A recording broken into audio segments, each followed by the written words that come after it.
lääkäri oli kuvaillut Kimin siittiöitä. Ne.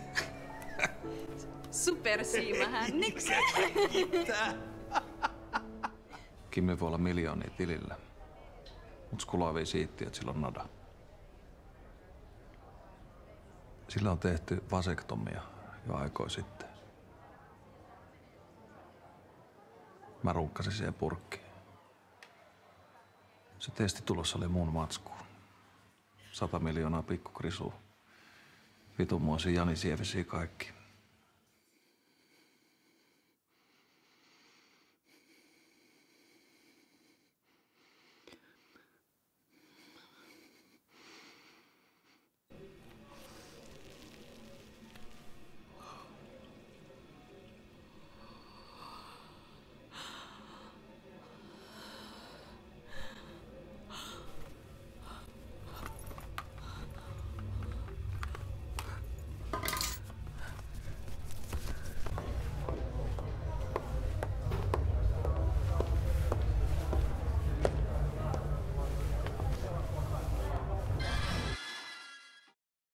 Ja sitten mä heräsin sieltä saatanan röttelöstä. Tunsit sä ne? En tuntenut iloiteen päässä.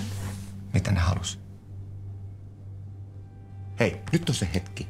Sun on pakko puhua totta. Entäs mä joudun vankilaan?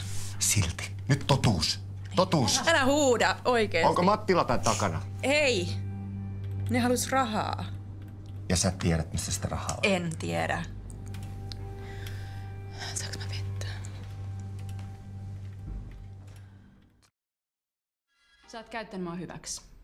Sä oot uhkailu ja hakannut. Hei, nyt menee pikkusen överiksi. Mä en oo tehnyt yhtään mitään.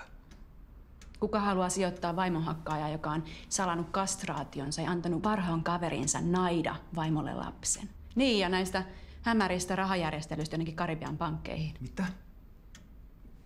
Mitä sä sekoilet? Mä voin haastaa sut kunnianloukkauksesta ihan koska vaan. Tajuut sä sen?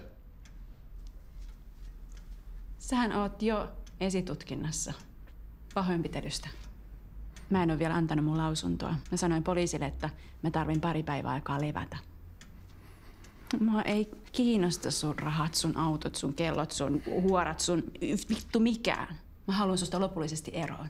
Mä haluan, että mun lapsi kasvaa turvallisessa ympäristössä oman äitinsä kanssa. Ja se maksaa sulle 4 tonnia kuussa. Sehän on vähemmän kuin mitä sulla menee rahaa kokaiiniin samassa ajassa.